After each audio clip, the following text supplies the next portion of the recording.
Puppet Shakespeare. I'm your host, Puppet Shakespeare. Today we'll be discussing one of the major themes of my work, madness. You can see madness expressed by various characters in a few of my tragedies, namely Richard III, Hamlet, Macbeth, and King Lear. So, stick around as we explore this theme.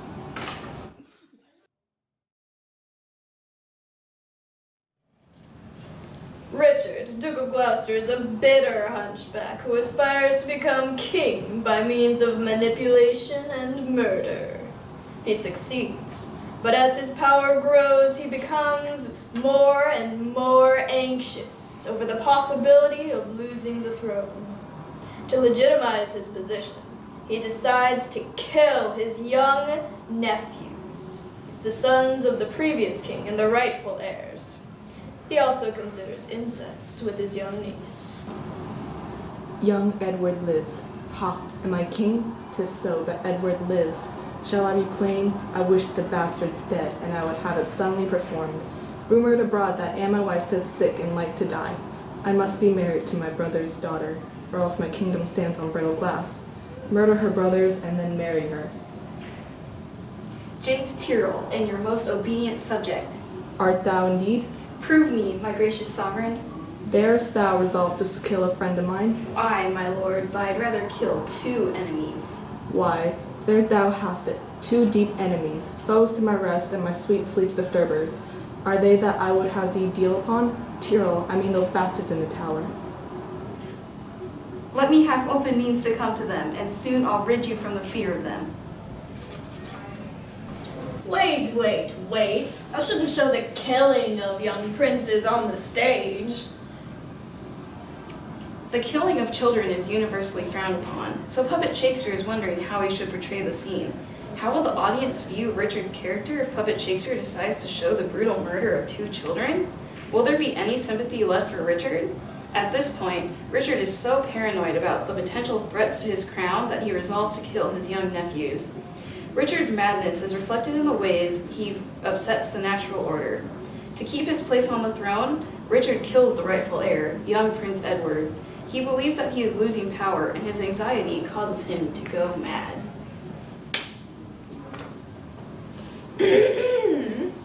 After Richard's decisions to commit unnatural acts of murdering children and incest, his conscience finally appears after the ghosts of everyone he murdered visit him.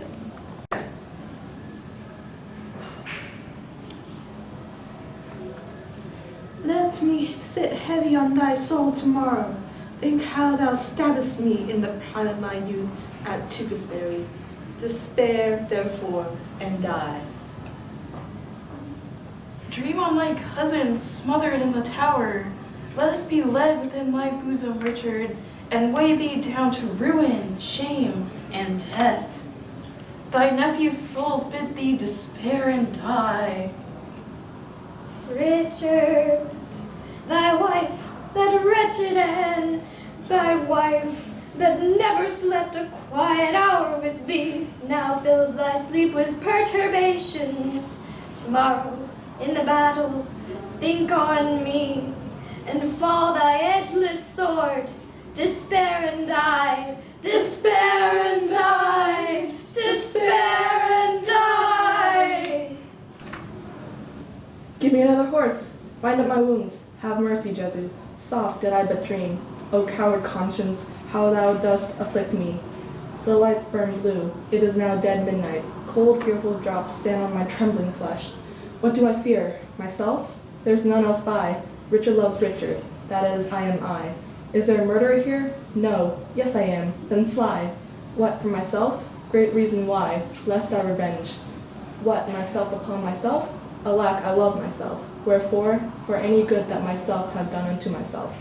Oh no, alas, I rather hate myself for hateful deeds committed by myself. I am a villain, yet I lie. I am not. My lord. Zounds, who's there? Ratcliffe, my lord, 'tis I. The early village cock hath twice done salutation to the morn. Your friends are up and buckle on their armor. O Radcliffe, I have dreamed a fearful dream. What thinkest thou, will our friends prove all true? No doubt, my lord. O Radcliffe, I fear, I fear. Nay, my good lord, be not afraid of shadows. For the first time, Richard doubts himself and even tells others about it. The ghosts of the people he killed came back to haunt him during the peak of his anxiety, and it pushed him to question himself. All along, Richard was a manipulative mastermind, but as he rose in power, he became weaker. Finally, in this scene, his conscience awakens and he is portrayed as being mad. Being extremely ambitious is normal for Richard, but in our society, wouldn't that be considered crazy? His character is so backward and unnatural that he goes mad when he finally begins to have a conscience.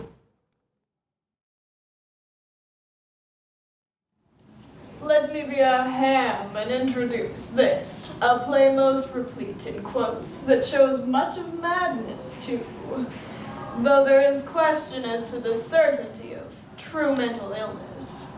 Is it all an act? Or perhaps 5?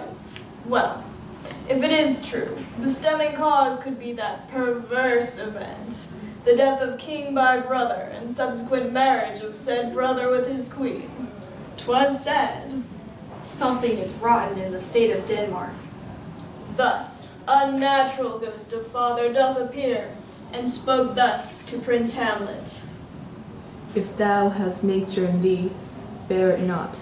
Let not the royal bed of Denmark be a couch for luxury and damned incest.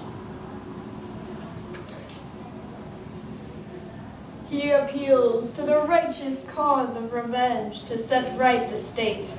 Yet this revenge is another foul murder of kin, a sin that would condemn the perpetrator. All those around Hamlet are examples of action. Had he the motive and the cue for passion that I have, he would drown the stage with tears and cleave the general ear with horrid speech, make mad the guilty and appall the free.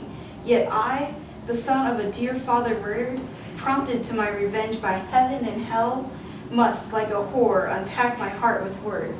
Fie upon it. Yet Hamlet remains unable, trapped in turmoil. Both heaven and hell prompt him, as he is unsure whether this deed is truly what he should do. This reference to guilt as a potential cause for insanity Make mad the guilty. could be connected to the guilt that King Claudius feels when he is left alone after the play. His soliloquy and prayer are like a parallel for Hamlet's madness. The king has acted, as Hamlet wishes he could, but this action, that would supposedly mollify Hamlet's madness, caused a show of madness and remorse in the king. Insanity could almost be seen as a circle, leading to itself. When Claudius rants and questions himself, he sounds almost like Hamlet. Oh, my offense is rank, it smells to heaven. My stronger guilt defeats my strong intent, and like a man to double business bound, I stand and pause where my first shall begin, and both neglect. Even as he regrets his actions, he acknowledges how abhorrent they are. He still mentions that he is pausing and neglecting as Hamlet is. To resume, Hamlet puts on a play to see if his uncle truly killed his father, and finds that what the ghost divulged was true. After the play, Hamlet denies his uncle death while praying, which would thus send him to heaven, and instead calls upon his mother to censure her vulgar deeds. While with her, the ghost interrupts. Alas, he's mad. Do you not come your tardy son to chide, that, lapsed in time and passion, lets go by the important acting of your dread command? This point in the play continues to highlight how wrong Hamlet's inaction is. Right after his mother calls him mad, Hamlet apologizes to his father's ghost for being slow to fulfill his vengeance. It brings forth a sentiment that his madness is caused by his inactivity, along with how off-kilter his world seems to be. He cannot seem to discern what is right or wrong. Later in that same scene, he tells his mother, Lay not that flattering unction to your soul, that your trespass but my madness speaks. pointing back to the source of all the trouble, murder and incest. Both actions disrupt the natural order. My play continues with Hamlet killing by accident Ophelia's father, consequently driving her mad as she proceeds to kill herself, and inciting Laertes to hate. That drop of blood, that's calm proclaims me bastard. Laertes responds in the supposed correct way a son should. Claudius and Laertes plan a duel with poisoned rapier to kill Hamlet, and Hamlet is enticed into their trap. The ensuing duel kills not only Laertes and Hamlet, but also the king and queen through a mix of blades and poison. The end leaves Denmark in the hands of a new ruler, with the chaos of the past put 6 feet under.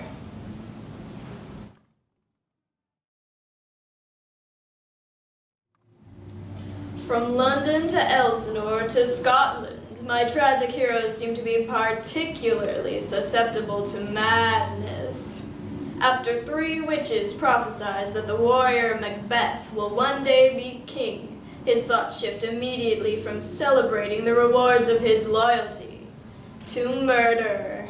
Lady Macbeth encourages him in killing Duncan, and Macbeth is crowned when Duncan's 2 sons flee the country. Worried about the witch's prophecy that his friend Banquo's descendants will rule Scotland, Macbeth orchestrates his death, and is haunted by his ghost.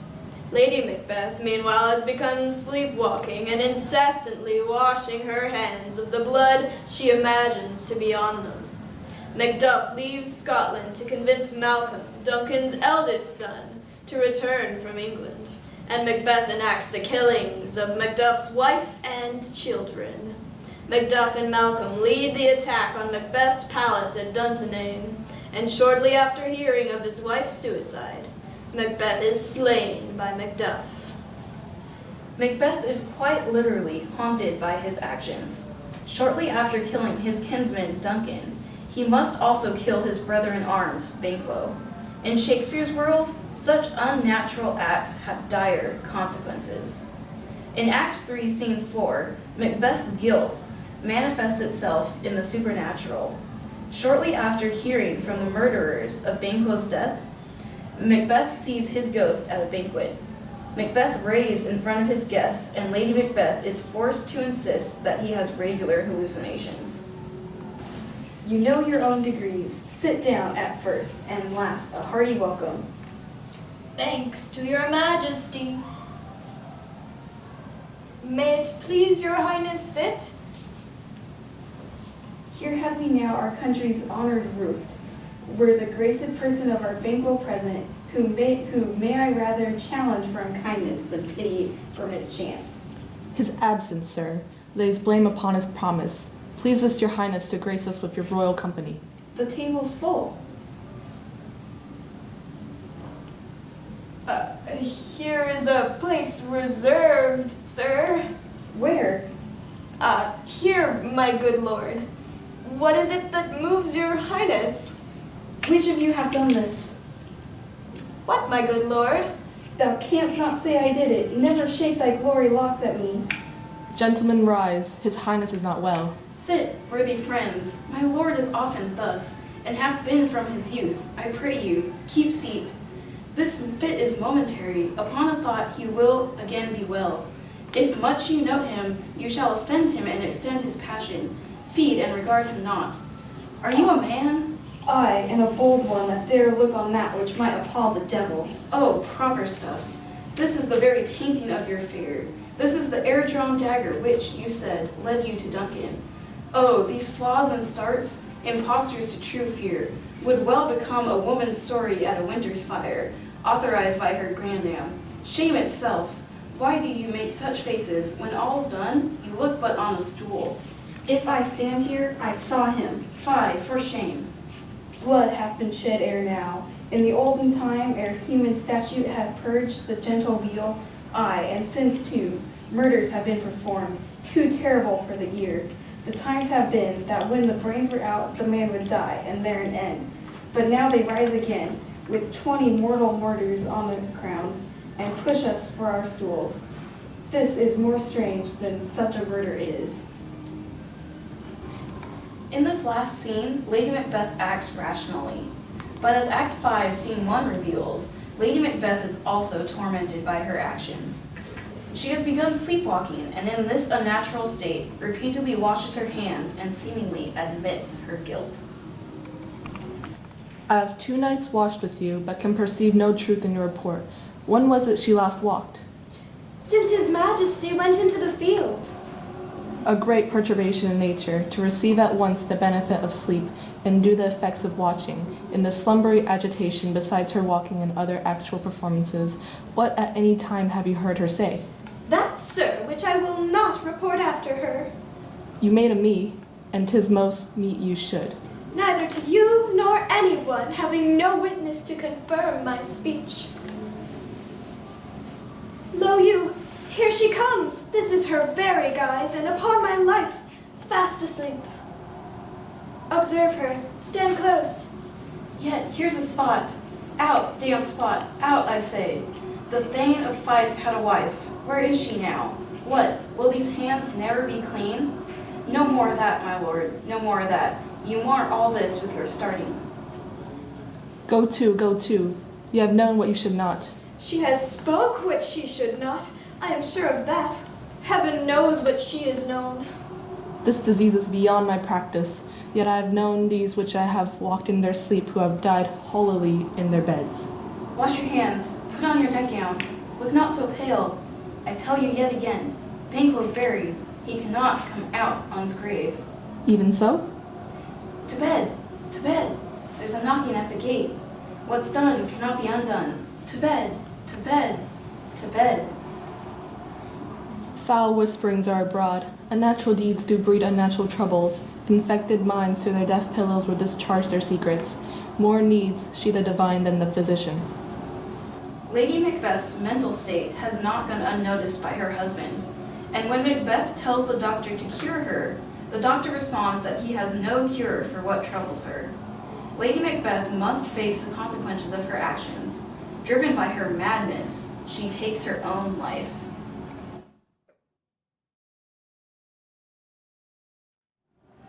Now, moving on to one of my most tragic plays, King Lear. In this play, King Lear decides he wants to retire, so he plans to split up his kingdom among his 3 daughters. He demands each daughter tell him how much they love him before he will give them their share of the kingdom. His eldest daughters, Regan and Goneril, comply, but Cordelia, his most beloved daughter, does not say a thing. Lear feels betrayed and denies Cordelia her share, splitting his kingdom between Regan and Goneril and their husbands, the Duke of Cornwall and Albany. Lear and his entourage visit Goneril, but his unlawful and rowdy knights cause Goneril to send Lear away. Meanwhile, Edmund, the bastard son of the Earl of Gloucester, plots to usurp his legitimate brother, Edgar, as heir. Edmund turns Gloucester against Edgar, and Edgar goes into hiding disguised as a mad beggar. After being turned away by Regan, King Lear wanders into a storm with his follower, Kent, and his fool. Lear has been driven mad by how he has been treated by his 2 daughters. King Lear eventually recovers his sanity and realizes Cordelia loved him most out of all of his daughters. But it is too late to stop the play's tragic end. We will look at Act 3, Scene 4, where Lear, Kent, and the Fool take shelter from the storm in a hovel, find a disguised Edgar, and are joined by Gloucester. This scene exemplifies Shakespeare's complex treatment of madness. On one side, we have the Fool, who throughout the play has been speaking in riddles and songs. He appears mad, but hidden in his lines is a wisdom which Lear would do best to follow.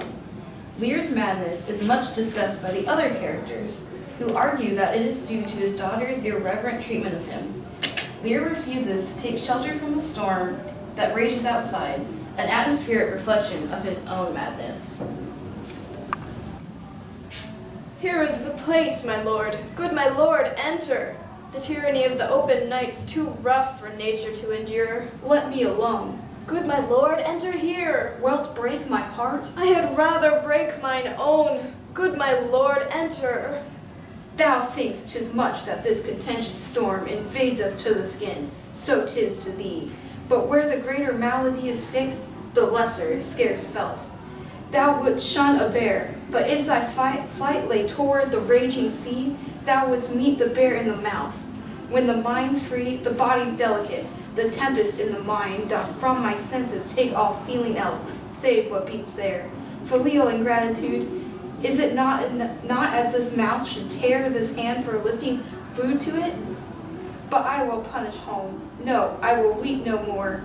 In such a night to shut me out? Pour on, I will endure in such a night as this. Oh, Regan Goneril, your old kind father, whose frank heart gave all, oh, that way madness lies. Let me shun that, no more of that.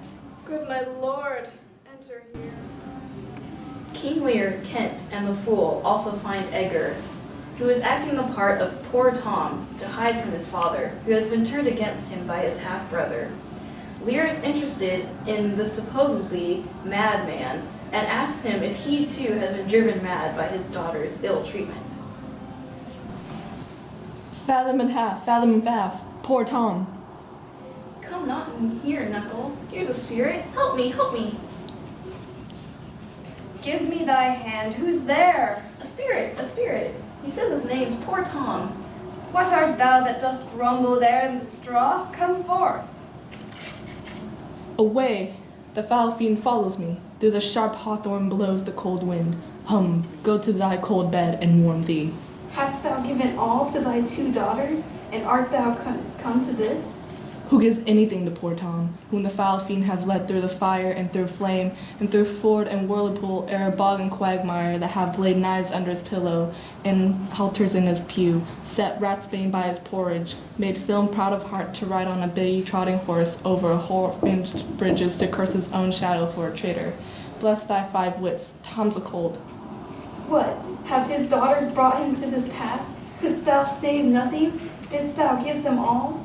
Nay, he reserved a blanket, else we had all been shamed. Now all the plagues that in the pendulous air hang fate o'er man's faults light on thy daughters. Death, traitor, nothing could have subdued nature to such a lowness but his unkind daughters. Is it the fashion that discarded fathers should have thus little mercy on their flesh? Judicious punishment, 'twas this flesh begot those pelican daughters. When Gloucester joins the group, looking to help Lear, he mentions once again Lear's daughter's wickedness and hoping that the storm will kill him. Gloucester believes this has caused Lear's madness and says that his unloving son will soon cause him to go mad too. Go in with me, my duty cannot suffer to obey in all your daughter's hard commands. Though their injunction be to bar my doors and let this tyrannous night take hold upon you, yet have I ventured to come seek you out and bring you where both fire and food is ready. First, let me talk with this philosopher. What is the cause of thunder? Good my lord, take his offer. Go into the house. Importune him once more to go, my lord. His wits begin to unsettle. Canst thou blame him? His daughters seek his death. Ah, that good Kent, he said it would be thus. Poor banished man, thou say'st the king grows mad. I tell thee, friend, I am almost mad myself. I had a son, now outlawed for my blood, that he sought my life, but lately, very late, I loved him, friend. No father his son dearer. Truth to tell thee, the grief hath crazed my wits. What a night's this! Thus we end, having seen madness in many forms, yet all connected. Each case a case for insanity caused by upset of the natural order. These unnatural deeds, murder, especially that of innocents or relatives, incest, unjust treatment through ambition, and otherwise upsetting the rightful course of succession to the crown, invade the minds of those involved. The guilt over doing these acts, feeling like one must do them, or being the victim of them, derange our tragic heroes. The only way to end this plague of guilt and madness is through death. And thus, they die.